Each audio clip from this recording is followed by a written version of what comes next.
తాకట్లో ఉన్న మీ బంగారాన్ని విడిపించి ఆ రోజు ఆన్లైన్ రేటుకి కొంటాం. Sharma gold company.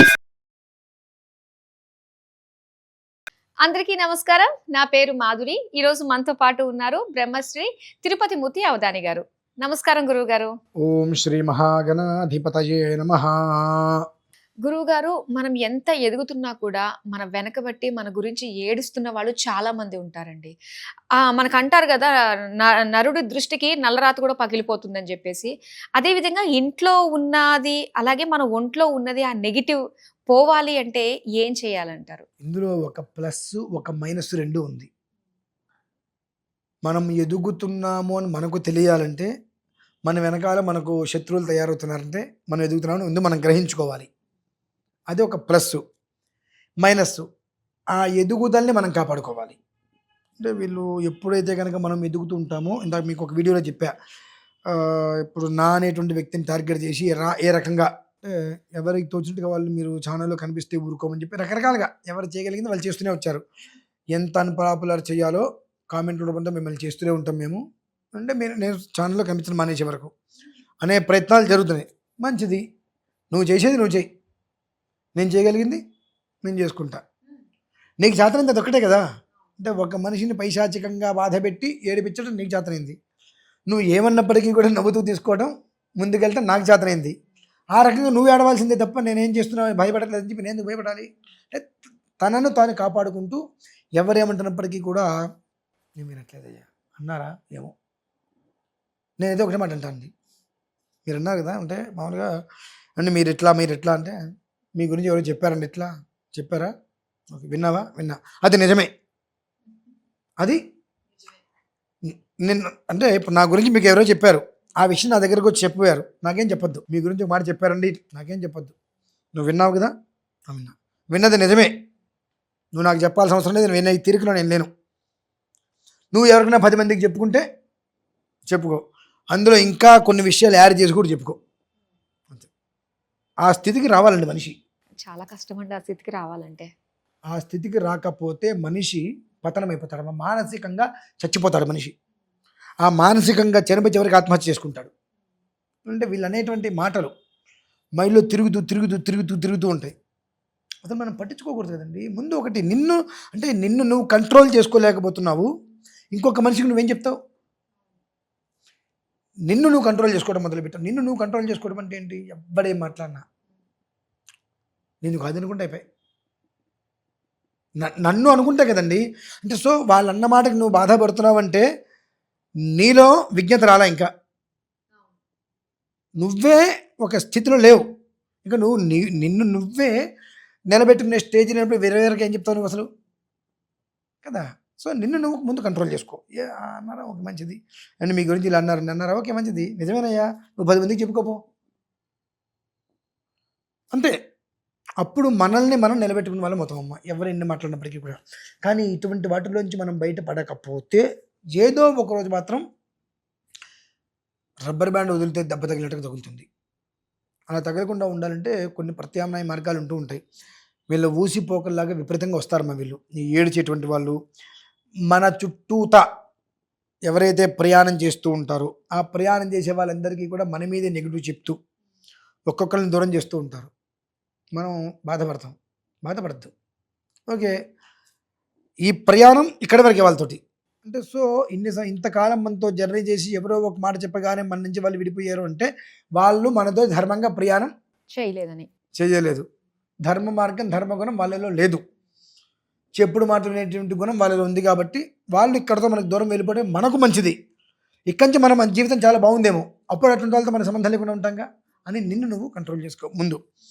2, ఈ నరదృష్టి అనేటువంటిది ఎంత దారుణం అంటే అమ్మా, మనిషిని ఒక పేపర్ తీసుకొని నలిపేస్తే ఎలా అయిపోతుందో అలా చేసేస్తుంది మనిషిని.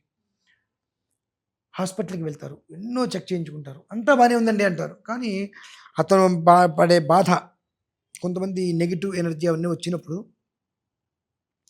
ఆ కళ్ళు టకటక తిప్పేస్తూ ఉంటారు, పిచ్చి చేష్టలు చేస్తుంటారు.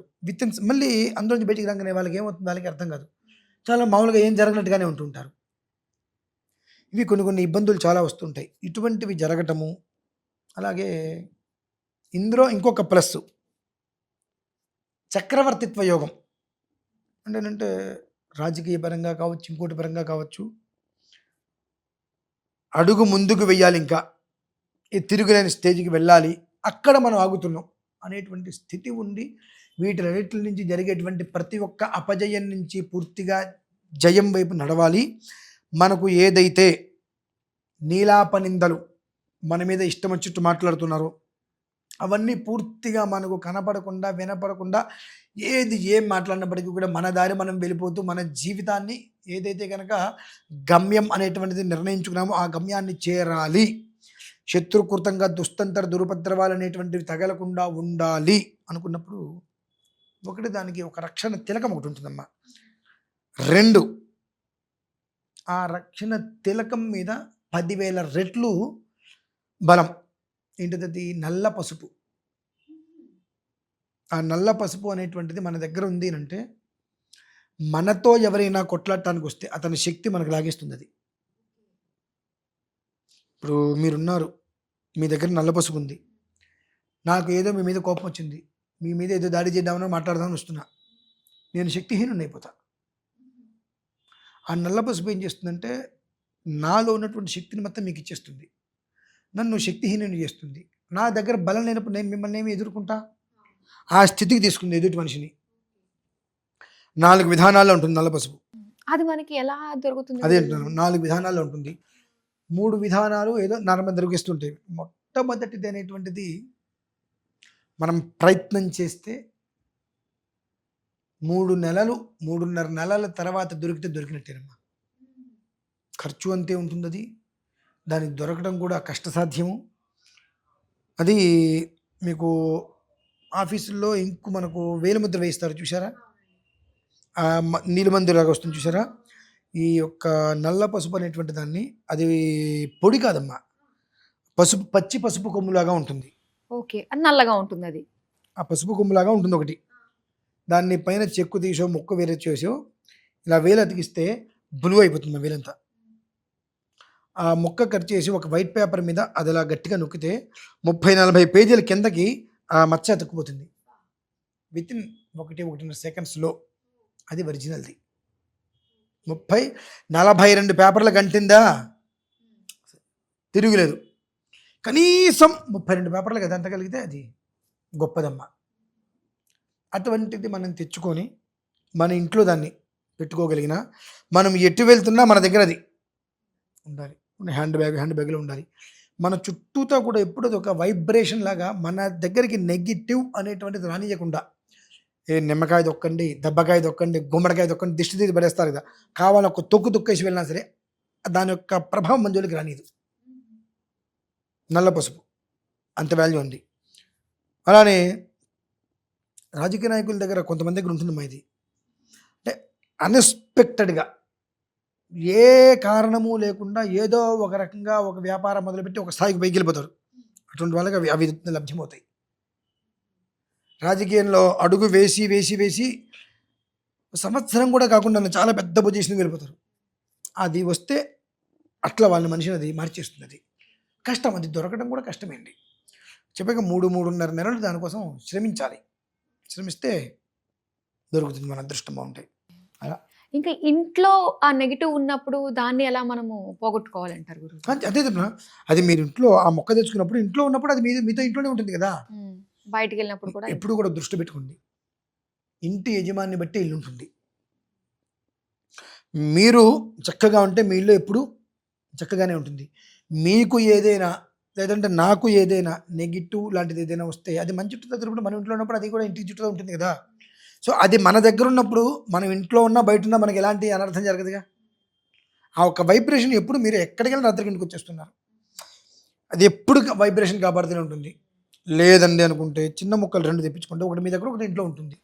కానీ అది చాలా కష్టం అంటున్నారు కదా మనకి దొరకడం. యోగం. అప్పుడు ఏంటంటే ఇప్పుడు మీకు మొదట్లో బొట్టు విషయం ఒకటి చెప్పాను. ఆ రక్షక బొట్టు అనేటువంటిది ఇంట్లో ఉన్న ప్రతి ఒక్కరు పెట్టుకొని అది మనం తయారు చేసుకోవచ్చు అంటారా? చేసుకోవచ్చమ్మా. ఓకే, అది ఒక 14 మూలికలు ఇస్తే అది రెడీ అవుతుంది. అది 2 విధానాల్లో ఉంటుంది. ఒకటి ఇంటి యజమాని మాత్రమే పెట్టుకునేది, 2 ఇంట్లో సభ్యులందరూ పెట్టుకునేటువంటిది. ఇంట్లో సభ్యులందరూ పెట్టుకునేటువంటి తిలకం వాళ్ళు తీసుకొని ఆ ఒక్క నల్ల పసుపు అనేటువంటి అతను తెప్పించుకోగలిగితే ఆ జీవితం మాత్రం చక్కగా ఉంటారమ్మా. ఏం లేదు, ఎప్పుడు మన మీద ఒకళ్ళు ఏడుపు లేదు అంటే మనం చక్కగా ఉన్నట్టే, అంతే కదా అది విషయం. నిజంగా అది ప్రతి ఒక్కళ్ళకి నిజంగా కావాలి. అది కనుక వస్తే గనక చాలా అదృష్టం ఉంటుంది అనమాట వాళ్ళకి. ఖచ్చితంగా దొరకటే మాత్రం అదృష్టవంతులే. అదృష్టవంతులే. ఓకే గురుగారు, చాలా చక్కటి విషయాలు తెలియజేసినందుకు ధన్యవాదాలండి.